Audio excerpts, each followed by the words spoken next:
Welcome you back to this new lecture of carbon classes.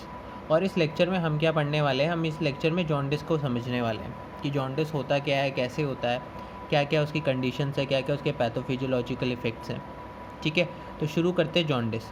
So jaundice होता क्या है? तो jaundice is your yellow discolouration of skin, mucus membrane, ठीक है, mucus of skin, mucus membrane, sclera and conjunctiva. ठीक है, किसकी वजह से हो रहा है जॉन्डिस? क्योंकि रेज सीरम बिलिरुबिन लेवल है। अब मैं यहाँ ये नहीं डिफाइन कर रहा कि कौन सा बिलिरुबिन है, अनकॉन्जुगेटेड या कॉन्जुगेटेड। मैं बोल रहा हूँ खाली सीरम बिलिरुबिन का लेवल क्या हो रहा है, इंक्रीज्ड। ठीक, तो जॉन्डिस क्या है? येलो डिस्कलरेशन है किसका? स्किन का, म्यूकस मेम्ब्रेन का, mucus of the skin, sclera and conjunctiva. अगर आइज़ में येलो कलर इंक्रीज़ हो, अगर आइज़ में आपका येलो कलर इंक्रीज़ हो तो इसको कहते हैं हम इक्टेरस।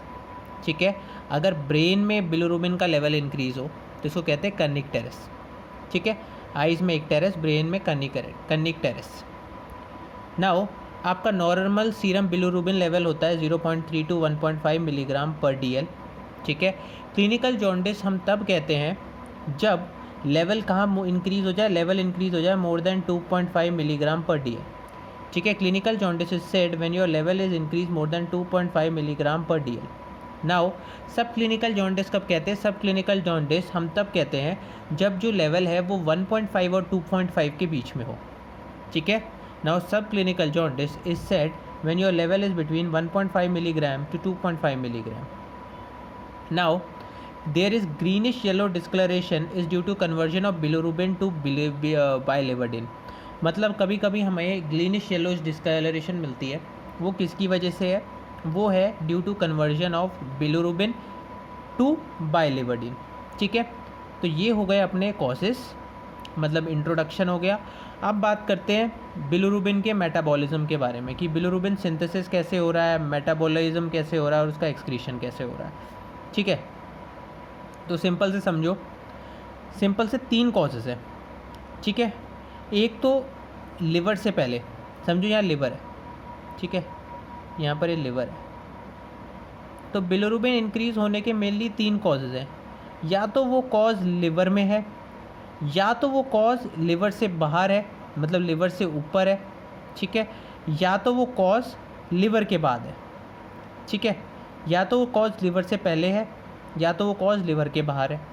ठीक है, पहले कॉज को क्या कहते हैं? जो लिवर से पहले है इसको कहते हैं हिपैटिक। ठीक है, प्री हिपैटिक जॉन्डिस। जो कॉज लिवर में लाई कर रहा है उसको कहते हैं हिपैटिक जॉन्डिस, और जो लिवर के बाहर लाई कर रहा है उसको कहते हैं पोस्ट हिपैटिक जॉन्डिस। इसको हम और कहते हैं ऑब्स्ट्रक्टिव या मैकेनिकल जॉन्डिस। ठीक है, अब हो क्या रहा है, जनरली बिलिरुबिन कैसे बन रहा है? आरबीसी है, आरबीसी का ब्रेकडाउन, देखो आरबीसी में हीमोग्लोबिन होता है, तो हीमोग्लोबिन का ब्रेकडाउन हमें हीम देता है।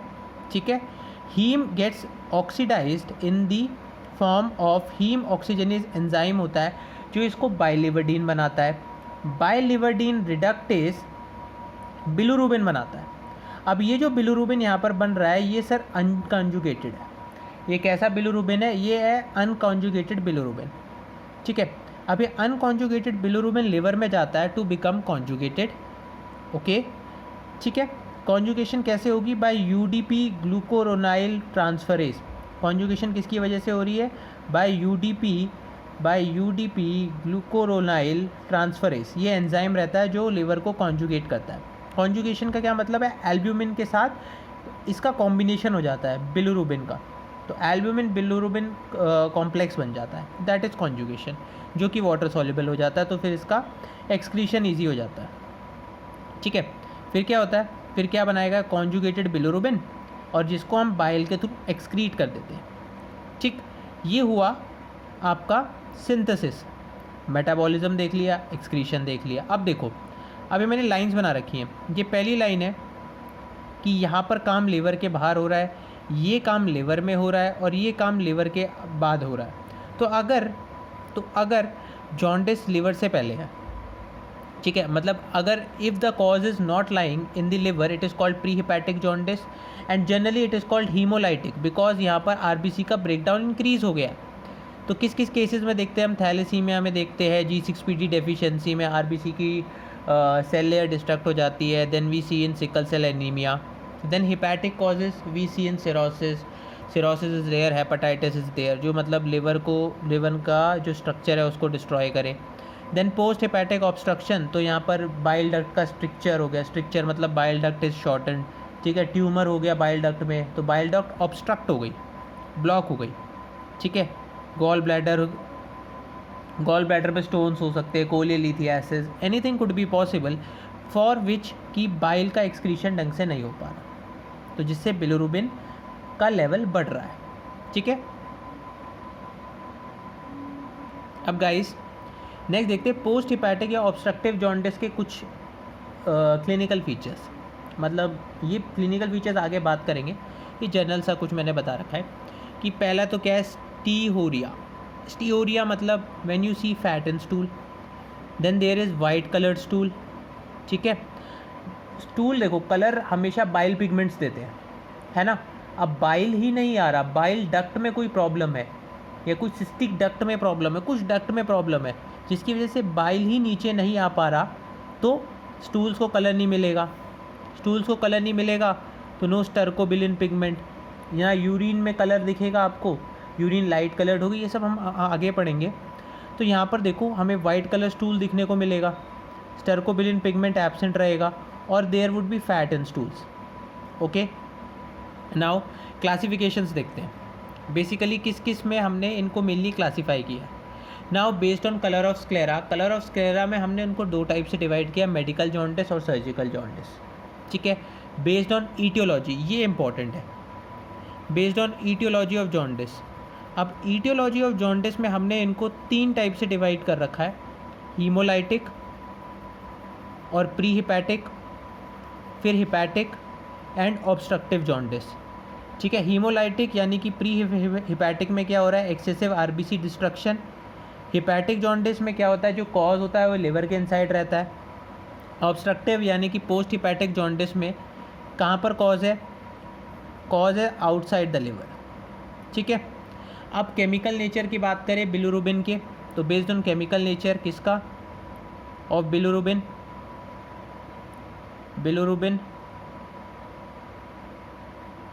ठीक है. तो केमिकल नेचर ऑफ बिलिरुबिन दो टाइप का हो सकता है, अनकॉन्जुगेटेड बिलिरुबिन और कॉन्जुगेटेड बिलिरुबिन. अब सिंपल से बात करते हैं कॉजेज ऑफ जॉन्डिस. ठीक है, थोड़ा अनटाइडी है लेकिन मैं आपको समझाने की ढंग से कोशिश करूँगा. Causes of jaundice based on hyper bilirubinemia. ठीक है, बात सिंपल सी है कि जॉन्डिस में देखो बिलिरुबिन का सिंथेसिस इंक्रीज हो रहा है. ठीक है, एक्सक्रीशन नहीं हो पा रहा जिसकी वजह से ब्लड में बिलिरुबिन का सिंथेसिस ज़्यादा है. अब बिलिरुबिन दो टाइप का होता है, हमने अभी केमिकल नेचर में देखा था. क्या होता है, अनकॉन्जुगेटेड, दूसरा होता है कॉन्जुगेटेड. ठीक है, अनकॉन्जुगेटेड कहाँ मिल रहा है हमें, अनकॉन्जुगेटेड इंक्रीज हो रहा है in the cases of haemolysis या तो डिक्रीज अपटेक. अब डिक्रीज अपटेक क्या कर रहा है, लिवर डिक्रीज अपटेक कर रहा है. ठीक है, या तो डिक्रीज कॉन्जुगेशन.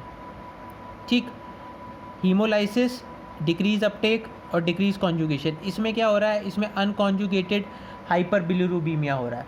अब हीमोलाइसिस में कौन कौन सी लिख दो बीमारियां लिख सकते हो, G6PD डिफिशिएंसी, आरबीसी के स्ट्रक्चर में डिफेक्ट. ठीक है, थैलेसीमिया लिख दो, है ना, हीमोलाइटिक एनीमिया लिख दो. तो इनमें क्या है, आरबीसी डिस्ट्रक्ट हो रहे हैं जिसकी वजह से अनकॉन्जुगेटेड बिलिरुबिन इंक्रीज हो रहा है. डिक्रीज अपटेक बाय लिवर, तो डिक्रीज अपटेक बाय लिवर किस किस कंडीशन में है, देखो ड्रग्स में है, कोई ड्रग्स नहीं लेने दे रही बिलिरुबिन को. सेप्सिस, कंजेनाइटल हो सकता है, कंजेनाइटल इंपॉर्टेंट है, गिलबर्ट सिंड्रोम, है ना, कंजेनाइटल है गिलबर्ट सिंड्रोम. और हेपेटाइटिस, हेपेटाइटिस में आपको पता है कि लीवर का सेल्स का ही डिस्ट्रक्शन होता है, पैरेनकाइमेटस सेल जो नेटवर्क है उसका लॉस हो जाता है हेपेटाइटिस में, ये सब आपको पता है. ठीक है, इन्फ्लेम्ड हो जाते हैं सेल्स. सो इन केसेस में डिक्रीज अपटेक है.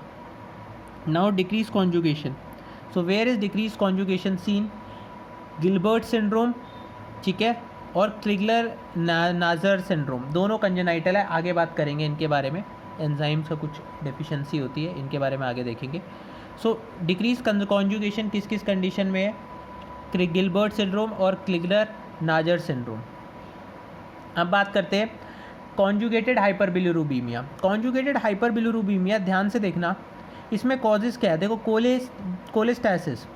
कोलेस्टैसिस का मतलब है कॉज कहाँ पर है आपका, गॉल ब्लैडर में कॉज है, ठीक है। तो यहाँ पर लिवर में कोई कॉज नहीं है, तो यहाँ पर कॉन्जुगेटेड, लिवर कॉन्जुगेट करके भेज रहा है, लेकिन जो बाइल से होते हुए इसको एक्सक्रीट होना था वो ढंग से एक्सक्रीट नहीं हो पा रहा।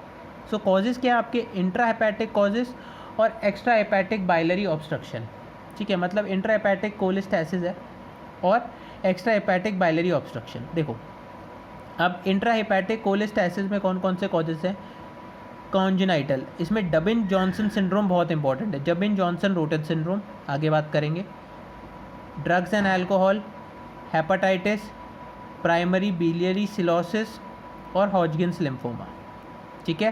Congenital, drug and alcohol, hepatitis, primary biliary cirrhosis और Hodgkin lymphoma are intrahepatic causes, intrahepatic cholestasis का कॉज, ठीक है। एक्स्ट्रा हेपेटिक क्या है, देखो बाइल डक्ट है, बाइल स्टोन हो गया है, बाइल डक्ट स्ट्रिक्चर हो गया है, बाइलरी स्ट्रिक्चर मतलब बाइल डक्ट का शॉर्टन होना, ठीक है। पैरासाइट आ गया, कोई पैरासाइट ने उस बाइल डक्ट को ब्लॉक कर दिया। And then there is trauma, trauma या ट्यूमर भी इसका एक कॉज है, ठीक है। सो कॉन्जुगेटेड हाइपर बिलिरुबिमिया में हमने देखा है there are two causes, intrahepatic cholestasis और extra hepatic biliary obstruction. Intrahepatic cholestasis में कौन कौन से कॉजेज देखे हमने, we have seen congenital cause that is Dubin Johnson Rotor syndrome, then there is due to drugs, then hepatitis, then primary biliary cirrhosis and then Hodgkin's lymphoma। फिर हमने bile स्टो extra hepatic में क्या देखा, extra hepatic obstruction, तो आपने obstruction लिखनी है। तो ऑब्स्ट्रक्शन कैसे हो सकती है, तो ट्यूमर की वजह से हो सकती है या तो बाइल स्टोन की वजह से हो सकती है। ट्यूमर मतलब मैलिग्नेंसी लिख सकते हो, बाइल स्टोन लिख सकते हो, बाइलरी स्ट्रिक्चर लिख सकते हो, पैरासाइट लिख सकते हो, ट्रॉमा लिख सकते हो, ट्यूमर लिख सकते हो, ठीक है। चलो आगे चलते हैं। चलो तो अब ईटियोलॉजी के हिसाब से हम लोग एनीमिया को स्टडी करेंगे, मतलब सॉरी एनीमिया कह रहा हूँ, हम लोग जॉन्डिस को स्टडी करेंगे। तो ईटियोलॉजी के हिसाब से हमने 3 चीज़ें पढ़ी थी, pre hepatic, hepatic, post hepatic. So pre hepatic को हमने क्या कहा था, it is haemolytic because it is generally cause due to break down of large amount of RBC. किस किस कंडीशंस में देखा था हमने प्री हिपैटिक, हमने थैलीसीमिया में देखा था, हमने आरबीसी डिफेक्ट्स देखे थे, ठीक है। आरबीसी में डिफेक्ट्स में हमने स्टडी किया था। तो ये सब कॉजेज़ हैं जिसमें हमने हीमोलाइटिक एनीमिया हो गया, तो जिसमें हमने हीमोलाइटिक जॉन्डिस को चेक करना है, ठीक है। अब हीमोलाइटिक मतलब large amount of bilirubin is there. अभी बिलिरुबिन को हमारा लिवर कॉन्जुगेट नहीं कर पाता इतने लार्ज अमाउंट को, तो इसलिए अनकॉन्जुगेटेड बिलिरुबिन इज़ एक्सक्रीटेड, ठीक है। पेशेंट क्या कंप्लेन कर रहा है, पेशेंट कंप्लेन कर रहा है कि there is dark colour stools and urine. Main patient की कंप्लेंट क्या है कि डार्क कलर स्टूल्स है और यूरिन है। एनीमिया हो सकती है क्योंकि ब्लड लॉस हो रहा है, तो एनीमिया हो सकता है। एनीमिया किस टाइप का होगा, normocytic normochromic. Anaemia could be of normocytic normochromic type and there is hepatomegaly और स्प्लीनोमेगैली कुड बी सी, ठीक है। क्योंकि अगर एनीमिया ज़्यादा सर्व है तो हिपैटोमेगैली और स्प्लीनोमेगैली दोनों दिख सकता है, ठीक है। And haemolysis, now blood examination क्या शो करेगा, देखो अगर एनीमिया है तो ब्लड एग्जामिनेशन देखो नॉर्मोसाइटिक नॉर्मोक्रोमिक है तो कोई जनरल फीचर्स दिखेंगे नहीं, आरबीसी नॉर्मल है, ठीक है। लेकिन कभी कभी तुम्हें साइज शेप में डिफरेंसेस दिख सकते हैं। तो पेरिफेरल ब्लड स्मेयर में show anisocytosis, poikilocytosis and increase perocytosis with ovalocytes. मतलब ये क्या दिखा रहा है, ये दिखा रहा है कि आरबीसी में डिफेक्ट्स हैं, ठीक है। RBC different anisocytosis, poikilocytosis, increase perocytosis with ovalocytes, तो ये आरबीसी में डिफेक्ट शो कर रहा है। अब बात करते हैं किसकी, हिपैटिक या हिपैटोसेलुलर जॉन्डिस की। हिपैटिक या हिपैटोसेलुलर जॉन्डिस इसमें जो कॉज है वो कहाँ है, वो लिवर में लाई कर रहा है। So it is generally associated with hepatomegaly. Hepatomegaly मतलब लिवर का एनलार्जमेंट, ठीक है। अब यहाँ पर दोनों टाइप के आपके क्या कहते हैं, बाइल पिगमेंट्स रिलीज़ होते हैं, that is conjugated and unconjugated bilirubin both are increased. ये ध्यान रखने की बात है यहाँ पर, conjugated and unconjugated both are increased. Initial stage में जो होता है वो अनकॉन्जुगेटेड बिलिरुबिन इंक्रीज़ होता है, ठीक है। अब जो फाइनल स्टेज है, बाद की स्टेज है, वहाँ पर कॉन्जुगेटेड बिलिरुबिन होता है, ठीक है। Conjugated bilirubin gets increased. Now basically ये कॉजेज़ डिपेंड करते हैं आपके कि कौन सा डोमिनेंट कॉज है, तो लिवर में कौन सा डोमिनेंट कॉज है उस पर डिपेंड करता है। यूरिन अगेन कैसी है, यूरिन डार्क कलर्ड है, ठीक है, but stool is not clay coloured, ठीक है। Stool is not clay coloured, urine is dark coloured again but stool is not clay coloured. ऊपर हमने देखा था urine and stool both are dark coloured. Then prothrombin time increase हो रहा है, मतलब क्लॉटिंग टाइम इंक्रीज़ हो रहा है, मतलब लिवर में कुछ प्रॉब्लम है। ध्यान से चेक करना, prothrombin time is increasing due to increase in conjugated bilirubin serum albumin level. देखो एल्ब्यूमिन के साथ कॉन्जुगेट होता है तो सीरम एल्ब्यूमिन लेवल फॉल कर रहा है, ठीक है, क्योंकि कॉन्जुगेटेड एल्ब्यूमिन बढ़ रहा है। Then ultrasound of liver shows enlarge liver, ultrasound of liver shows enlarge liver, ठीक है। तो यहाँ पर हमने क्या देखा, यहाँ पर देखा हिपैटोमेगैली हो सकती है, अनकॉन्जुगेटेड और कॉन्जुगेटेड दोनों टाइप के हीमोग्लोबिन रिलीज हो सकते हैं, ठीक है। अनकॉन्जुगेटेड इनिशियल स्टेज पे दिख रहा है, कॉन्जुगेटेड बाद के स्टेजेस पे दिख रहा है, लेकिन ये बेसिकली किस पे डिपेंड कर रहे हैं, बेसिकली डिपेंड कर रहे हैं कौन सा कॉज डोमिनेंट है। फिर यूरिन डार्क कलर्ड है लेकिन स्टूल के कलर नहीं दिखाई देता हमें, प्रोथ्रोम्बिन टाइम इंक्रीज़ हो रहा है, सीरम एल्ब्यूमिन लेवल डिक्रीज़ हो रहा है, और अल्ट्रासाउंड ऑफ एब्डोमिन क्या शो कर रहा है, एनलार्ज लिवर, ठीक। नेक्स्ट बात करते हैं ऑब्स्ट्रक्टिव जॉन्डिस। सो ऑब्स्ट्रक्टिव जॉन्डिस में याद रखना कि कॉन्जुगेटेड बिलिरुबिन इंक्रीज़ हो रहा है। कॉन्जुगेटेड बिलिरुबिन क्यों इंक्रीज़ हो रहा है, क्योंकि सर कॉज लिवर के बाद है, लिवर में नहीं है अब कॉज, लिवर के बाद कॉज है, ठीक। तो पेशेंट्स का कैसा हो रहा है, पेशेंट्स हैव ग्रीनिश येलो और डीप कलर्ड जॉन्डिस। पेशेंट्स के पास कैसा कलरिंग हो रही है स्क्लेरा में, डीप ग्रीनिश येलो या डीप कलर्ड जॉन्डिस। और सेम हमें इसमें दिखता है कि जब हमारा बिलिरुबिन का लेवल इतना ज़्यादा इंक्रीज़ हो जाए कि वो बाइलिवर्डिन में कन्वर्ट होने लगे, ठीक है।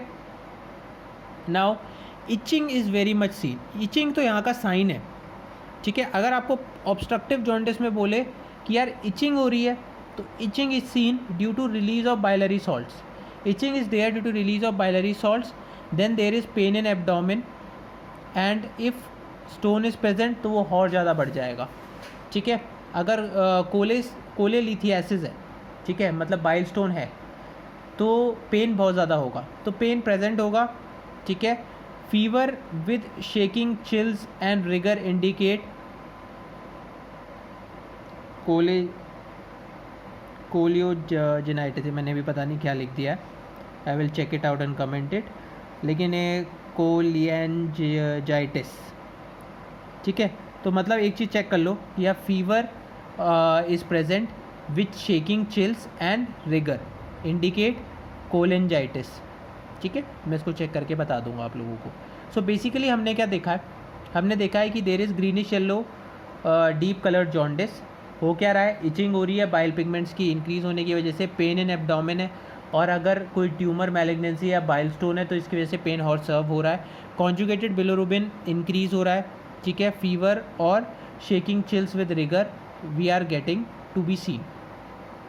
देन आगे बात करें serum cholesterol and ALP, ALP is alkaline phosphatase, इनका लेवल इंक्रीज्ड है। SGOT SGPT जो ये लिवर हार्मोन्स है, ये नॉर्मल है या माइल्डली रेज्ड है। देखो SGPT SGOT जो आपका इंक्रीज़ होगा वो क्या होगा, लिवर वाले केस में होगा, यानी कि हिपैटिक जॉन्डिस में SGPT SGOT इंक्रीज़ रहेगा। चाहे वो हेपेटाइटिस ले लो, लिवर का कोई भी प्रॉब्लम हो, SGPT SGOT इंक्रीज़ रहेगा, ठीक है। सो सीरम ट्रांसएमिनेज यहाँ पर माइल्ड रहता है या नॉर्मल रहता है, इंक्रीज़ नहीं होता, ठीक है। एब्डोमिन क्या करेगा, एब्डोमिन में दिखेगा आपको इंट्रा हेपेटिक या एक्स्ट्रा हेपेटिक बाइलरी सिस्टम की डायलेशन हो रखी है, ठीक है। यानी कि एक्स्ट्रा हेपेटिक जॉन्डिस में आपको कहीं ना कहीं जॉन्डिस के बाहर, मतलब लिवर के बाहर का कॉज चेक होगा। इतनी चीज़ें हम लोगों ने कर ली हैं। लास्ट चीज़ जो हम बात करेंगे वो है आपके 4 टाइप के cause, that is congenital, familial, hyperbilirubinemia, ठीक है। कंजेनाइटल और फैमिलियर हाइपरबिलिरुबिमिया, इसमें 2 कंडीशन है यार, या तो अनकॉन्जुगेटेड हाइपरबिलिरुबिमिया है या तो कॉन्जुगेटेड है। अनकॉन्जुगेटेड में हमने कौन कौन सी बीमारी देखी थी, गिलबर्ट्स और क्रिगलर नज़ार, ठीक है, ये हो किसकी वजह से रहा है? Because there is decrease in activity of UDP glucuronyl transferase. अब यूडीपी ग्लूकोनाइल ट्रांसफरेज कर क्या रहा था? ये कॉन्जुगेशन में मदद कर रहा था। ठीक है, अगर यही कम हो गया तो क्या होगा? अनकॉन्जुगेटेड हाइपरबिलिरुबिमिया होगा। ठीक है, इसमें दो कंडीशंस दिखती है हमें, एक तो होती है गिलबर्ट सिंड्रोम, एक होती है क्लिगलर-नजार सिंड्रोम। गिलबर्ट सिंड्रोम क्या है? ये तो एक तो कंजेनाइटल है, दूसरा क्या है इसमें? Mild decrease in the activity of the enzyme. Okay, Crigler Najjar syndrome में क्या होता है? There is severe moderate to severe. ठीक है, मॉडरेट टू सर्व डेफिशिएंसी। इसके भी दो टाइप्स हैं। Type 1 is autosomal recessive, type 2 is autosomal dominant. ठीक है, रिसेसिव होगा तो दूसरा जीन अगर नॉर्मल हुआ तो वो काम करेगा, दोनों रिसेसिव हुए तो फिर बैंड बज गई। लेकिन टाइप 2 में तो ऑटोजोमल डोमिनेंट है, टाइप 2 में तो ऑटोजोमल डोमिनेंट है, तो टाइप 2 में प्रॉब्लम हो गई है।